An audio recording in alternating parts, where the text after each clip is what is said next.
Ça, c'est la team des méchants. Non, moi je suis pas dedans. La prochaine fois, je viendrai avec mon avocat.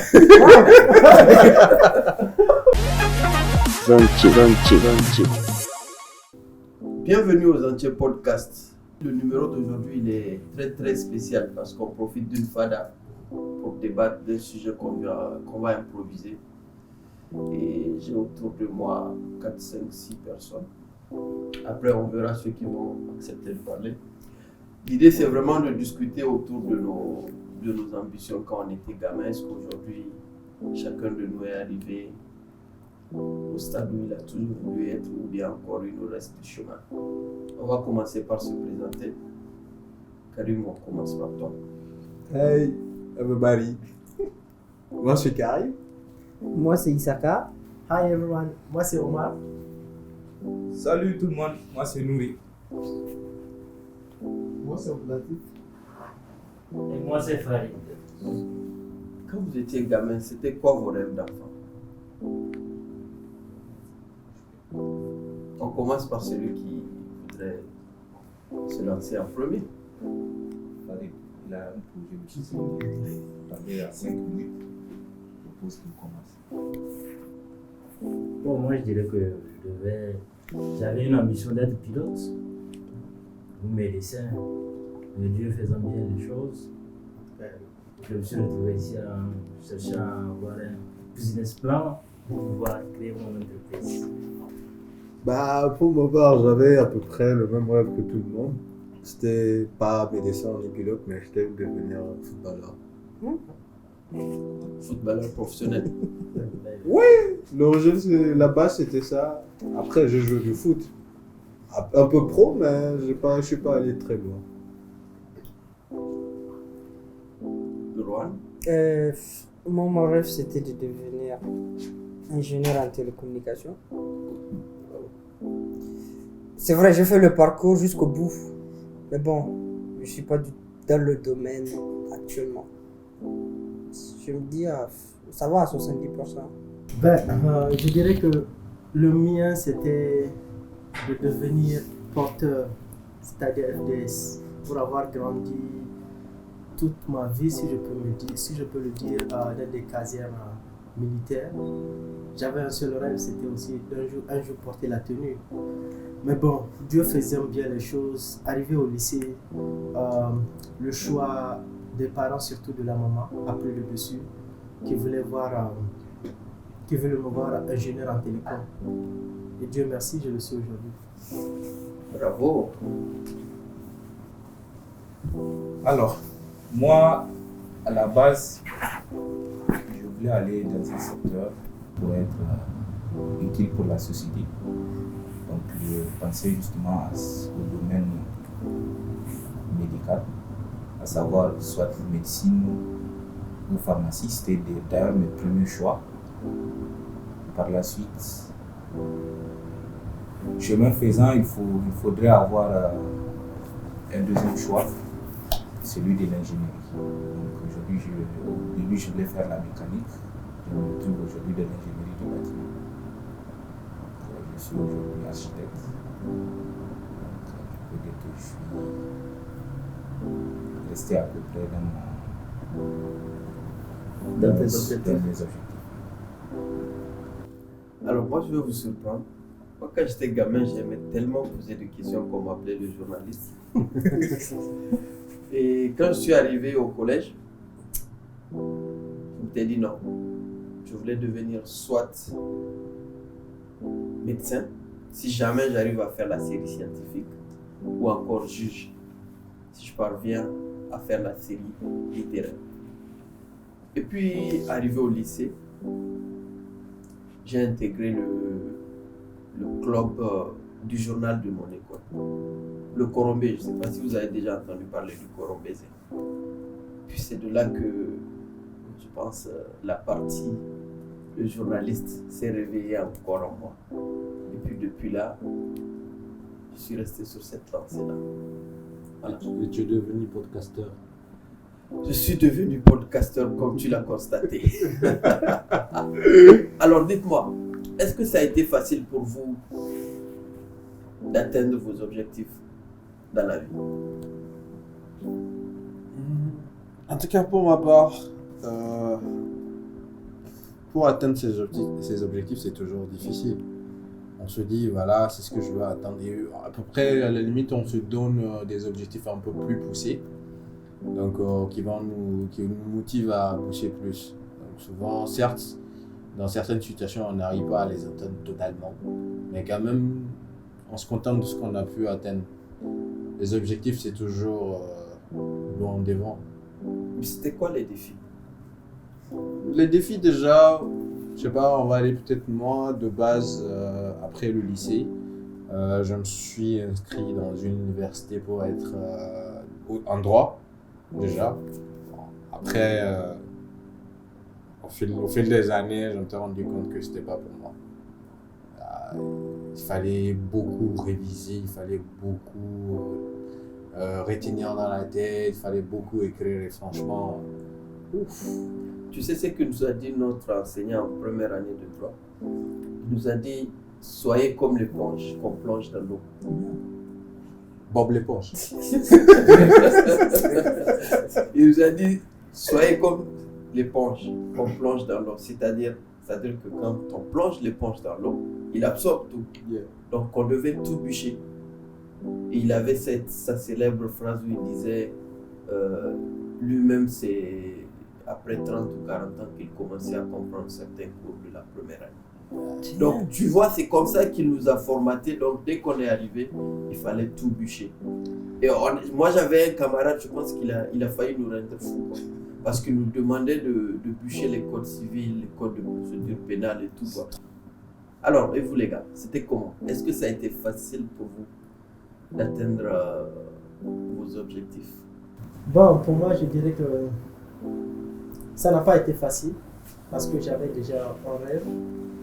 Et puis bon, si je peux le dire, c'est-à-dire en plein chemin, il fallait, c'est-à-dire me réorienter parce que dans un premier temps, c'est-à-dire de mon lycée, j'avais choisi l'option littéraire, avoir un bac littéraire, mais avec le choix des parents, il fallait nécessairement avoir un bac scientifique. Donc, et le deuxième défi, c'est que c'était un peu la barrière linguistique parce que je devrais aussi étudier dans un pays anglophone. Ça n'a pas aussi été facile.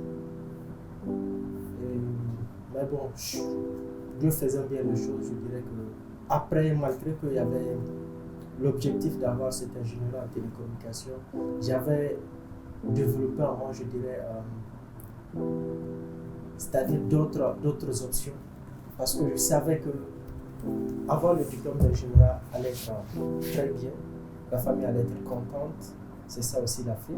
Mais est-ce que toi, c'est ce que tu voulais? Oui, pas du tout, parce que entre-temps déjà, à partir de la deuxième année de junior, je me suis inscrit en parallèle pour suivre des cours dans le volet humanitaire, dans tout ce qui est gestion de projet, suivi d'évaluation. Donc, ce qui faisait qu'au bout de 5 ans, j'avais déjà mon diplôme d'ingénieur en télécommunication, mais aussi une licence en gestion de projet. Et aujourd'hui... Tu avais donc un diplôme pour te faire plaisir et un autre diplôme pour faire plaisir à la famille? À la famille. Et quand j'étais revenu après mes études, il fallait certes, c'est-à-dire chercher du boulot, tout ça, là, chercher des stages. C'était plus le diplôme d'ingénieur. J'avais travaillé pendant 2 ans dans le secteur informatique, télécommunication. Au bout de 3 ans, l'envie vraiment de me faire plaisir moi-même s'est réveillée, il fallait continuer. Donc, j'avais commencé dans le volet de gestion de projet avec des organisations locales, ensuite des organisations internationales. Et aujourd'hui, je suis dans ce volet, plus spécialement dans les questions de suivi et évaluation, mais toujours axé sur les technologies. Tu arrives à combiner les deux? Les deux. Donc, je me fais plaisir moi-même, mais je fais aussi plaisir aux parents. Je dirais que c'est la plus grande leçon pour moi. Le Rwanda. Angoba. Il a dit oui. Angoba, chacun aussi. Il a dit oui. Des fois, les gens Et en plus, on est dans son quartier de prédilection. Quoi. Ah, La cible est atteinte.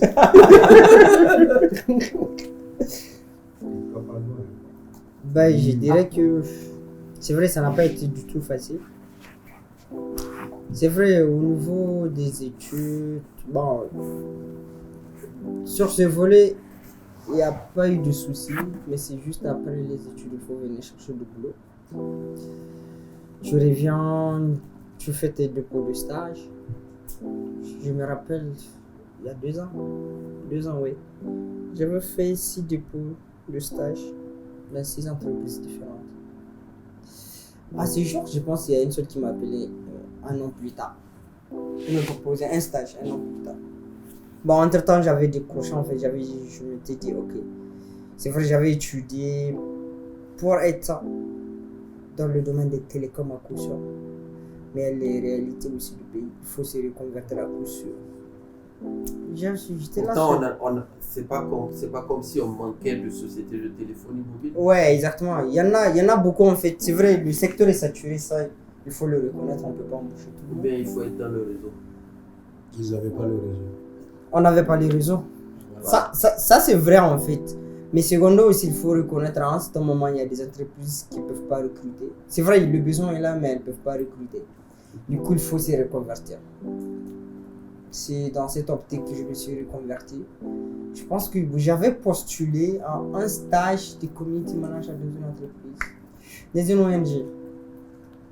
Après, quand je suis venu, quand on a fait l'entretien, bon, le directeur s'était rendu compte que bon, je suis là, c'est pas pour ce poste concrètement. Que tu valais beaucoup plus. Oui, il m'a proposé en fait une autre option qui est aujourd'hui dans laquelle je suis, tout ce qui est gestion de projet innovation. Et tu t'y plais. Oui, bien sûr. Ça rejoint en fait l'autre volet que j'avais laissé encore le chemin de télécom. En fait. C'est un peu ça. Hein. Farid, Business bien.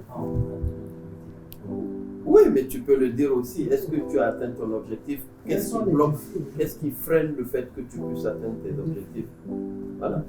Bon, C'est quoi le blocage? le premier blocage, je dirais que c'est la recherche des 500 000 pour pouvoir aller faire un business plan.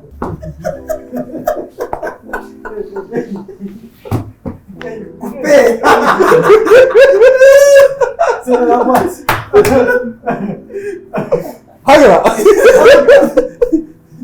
Donc, on t'a proposé 500 000, on t'a demandé 500 000 pour faire un business plan. Donc, tu as une idée d'entreprise en fait. Oui, j'ai une grande idée d'entreprise. Wow. D'accord. Une très grande entreprise même. Elon Musk. Mais est-ce que tu sais que tu n'es pas forcément obligé d'avoir un business plan pour lancer une entreprise? Oui, c'est possible, mais pour avoir un financement aussi, pour une si grande entreprise que j'aimerais créer, il me faudrait un investissement. Et pour cela, il te faut un business plan. Oui, pour pouvoir espérer toucher des investisseurs. Et tu n'as pas des amis qui peuvent t'aider dans ce sens-là. Bon, je sais pas, je continue la recherche. Des 500 000 ou d'amis qui peuvent t'aider. Les deux.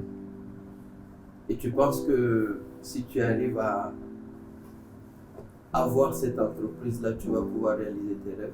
Inch'Allah. Chef, je me retourne vers toi.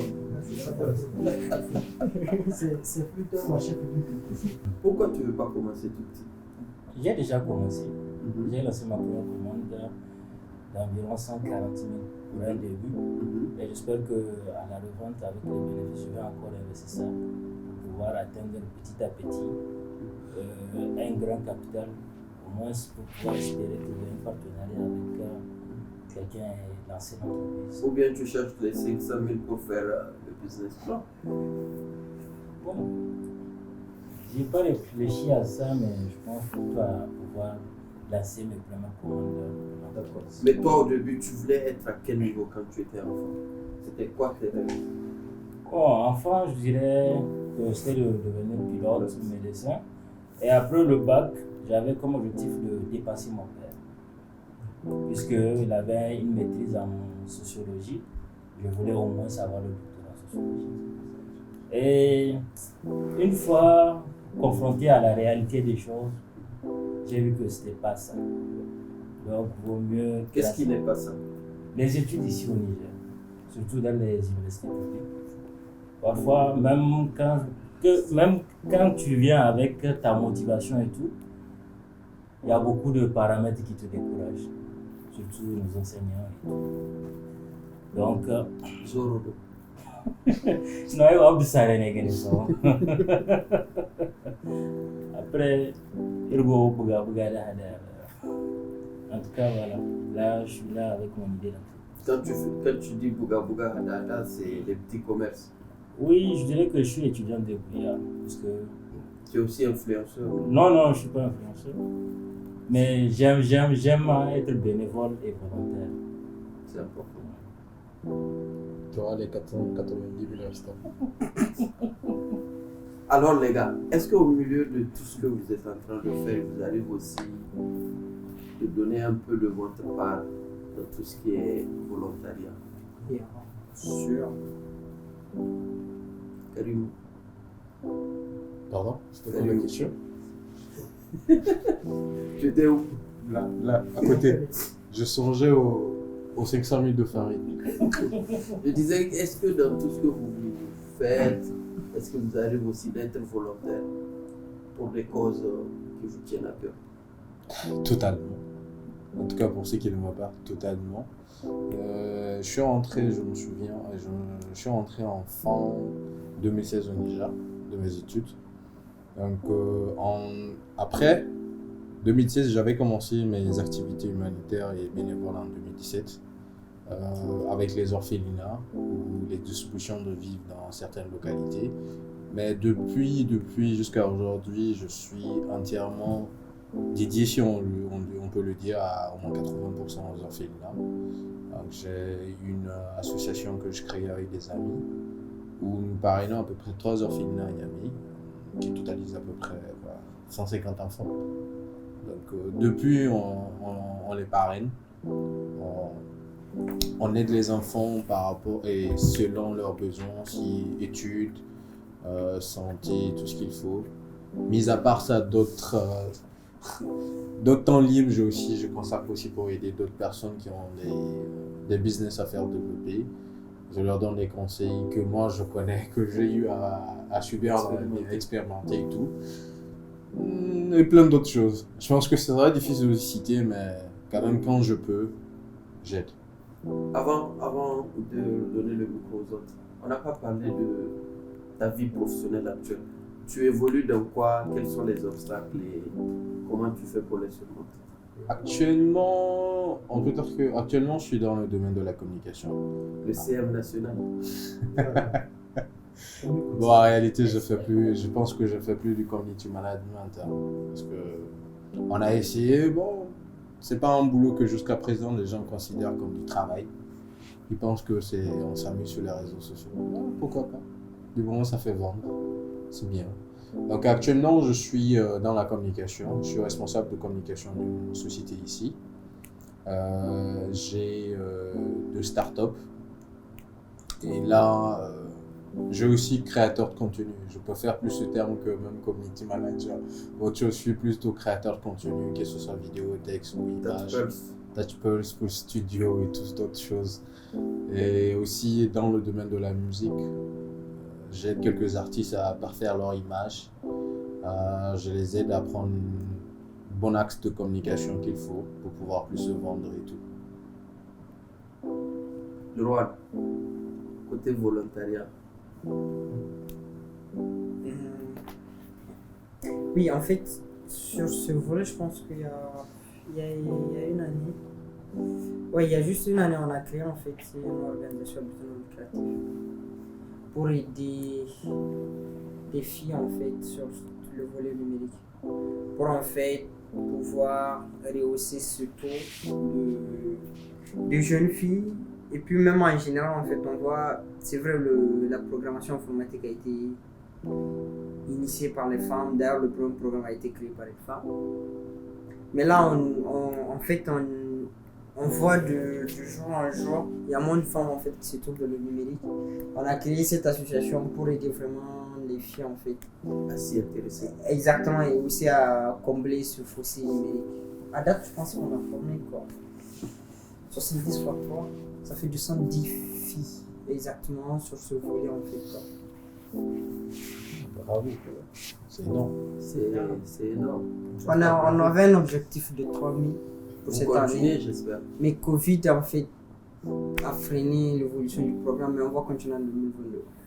C'est sur le financement, c'est vraiment un engagement. C'est vraiment un engagement personnel, mais bon, en 2022, on compte commencer à demander des financements auprès des partenaires qui peuvent nous soutenir en fait pour la cause. Quoi. Au gars humanitaire. Déjà, dans le fait d'être humanitaire, tu fais des choses. Mais parallèlement, est-ce qu'il t'arrive aussi d'être dans d'autres causes? Oui, je dirais ça, c'était depuis mes études universitaires. Le fait, c'est déjà d'étudier dans d'autres pays, c'est qu'on n'étudie pas seulement on n'était pas vraiment revenu, je dirais, pour la plupart d'entre nous avec le diplôme, la licence ou bien le master, mais on est venu aussi avec les attitudes, les comportements que nous avons appris de l'étranger. Et du coup, étant déjà étudiant en deuxième année, on a mis en place une association au niveau de mon quartier qui sensibilise plus les ménages, si je peux le dire, sur avoir des bons comportements, mais aussi sur l'hygiène, que ce soit l'hygiène corporelle, mais aussi l'assainissement en quelque sorte du quartier. Et depuis, je dirais 6 ans maintenant, jusque-là, ça continue. Chaque dimanche, on sort pour un peu balayer le quartier, le goudron. Et du coup, je dirais que ça a été vraiment Une belle expérience. une belle expérience qui m'a vraiment ouvert, je dirais, les portes pour pouvoir explorer le monde humanitaire. Parce que travaillant avec les communautés, déjà, on commence à constater le besoin. Et aujourd'hui, ça m'aide énormément dans ce que je suis en train de faire. Ouais. Pour finir, est-ce que vous avez des conseils à l'endroit de tous ceux qui vont nous écouter pour qu'ils puissent, malgré les défis, malgré les obstacles, pour qu'ils puissent atteindre leurs rêves? Karim. En tout cas, moi, mon conseil serait et c'est quand même un conseil personnel que j'ai eu, une expérience personnelle. Moi, je dirais de croire en eux-mêmes. Je dirais plus aux jeunes de croire en eux-mêmes. Ils peuvent tout faire après. C'est vraiment mon conseil. Parce que là, Est-ce qu'au Niger, croire en soi-même suffit pour réussir? oui, je pense que oui, parce que je suis une des preuves quand même. Je sais pas, peut-être d'une autre fois, mais je viens dans un milieu où on n'y attendait pas du tout. Mais aujourd'hui, alhamdoulilah, je suis là où je suis et je pense que c'est pas pour me vanter, mais je fais partie de ceux qui font les choses qu'il faut. En gros. Il faut juste avoir un objectif dans sa vie. C'est vraiment très important quoi, parce qu'aujourd'hui, si tout ce qu'on vient de raconter, on n'avait pas un objectif qui était clair, on n'allait pas arriver là où nous en sommes aujourd'hui quoi. Parce qu'il y a beaucoup de jeunes en fait, ils étudient juste pour étudier sans avoir en fait une projection de ce que tu veux devenir. Alors que c'est vraiment ça la base quoi. C'est vrai, il y a ce côté orientation qu'on n'a pas eu, mais qui est vraiment très utile en fait envers les jeunes quoi. Et je pense qu'aujourd'hui, ils ont plus de chances de bénéficier de cet aspect orientationnel. Exactement. Il y a rien que l'internet en fait, c'est utile pour eux en fait, pour chercher quoi faire. Si je veux être médecin, Quels sont les exactement les porteurs? pays qui voilà. Tout à fait. C'est l'humanitaire. Je pense qu'ils ont déjà tout dit, croire en soi, mais aussi, je dirais, il faut vraiment savoir s'adapter. Parce que, certes, il faut avoir le diplôme, mais aussi, compte tenu de la réalité de notre pays, il faut vraiment être résilient, savoir, c'est-à-dire saisir les opportunités. Parce que souvent, on parle toujours, on dit tout le temps que, ok, il n'y a pas des opportunités, mais souvent c'est parce que nous-mêmes, nous ne savons pas saisir ces opportunités. Ces opportunités existent, mais pour des gens qui se battent, pour des gens qui sont vraiment résilients, pour des gens qui vont se dire, oui, j'ai étudié l'ingénierie, mais je peux aussi travailler dans le volet de management, je peux faire ceci. On a tellement d'opportunités aujourd'hui. J'ai l'habitude de dire qu'aujourd'hui, vraiment avoir un seul diplôme, c'est un gâchis. Il faut coûte que coûte, c'est-à-dire même ne serait-ce que 2 diplômes, bien maîtriser, même si ce n'est pas un diplôme, mais maîtriser aussi un autre domaine, un autre volet, ça va vraiment beaucoup.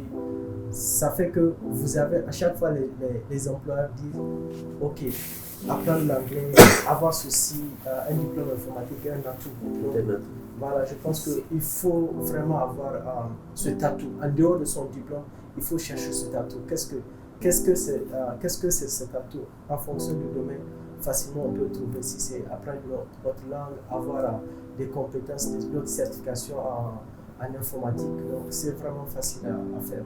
Je pense qu'il faut saisir ces opportunités aujourd'hui pour pouvoir vraiment réussir. En tout cas, merci beaucoup les gars. Merci. C'était un petit podcast vite fait. J'espère que... Ah, tu m'as sauté, je voulais passer. On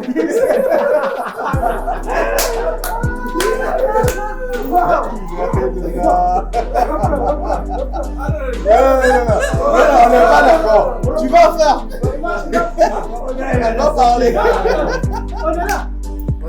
C'est carré. Donc, qu'est-ce que tu veux? Bon, ok. Je vais improviser. Bon, je pense que les gars ont tout dit. S'il faut que je rajoute quelque chose, je pense tantôt certains ont parlé de croire en soi, d'autres ont parlé de l'adaptation. Moi, je dirais encore aussi l'appropriation et la maîtrise. Bon, aujourd'hui, on choisit, on s'oriente dans un domaine. La première des choses, c'est qu'il faut maîtriser ce qu'on fait.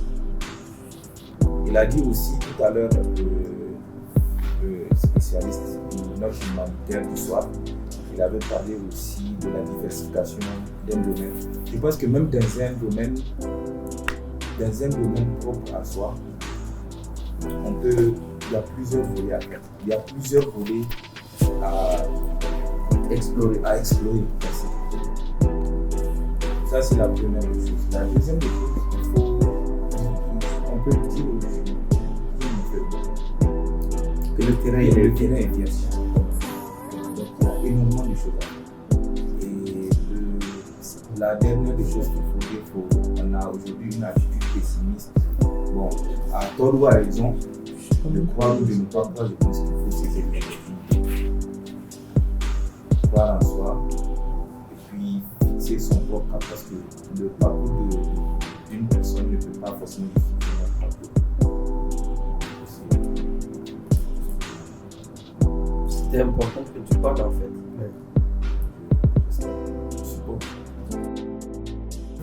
Merci de nous avoir écoutés. Merci à vous aussi d'avoir participé à ce petit podcast improvisé. Et à la prochaine. Bye bye. Hi everyone. Everybody. Le méchant.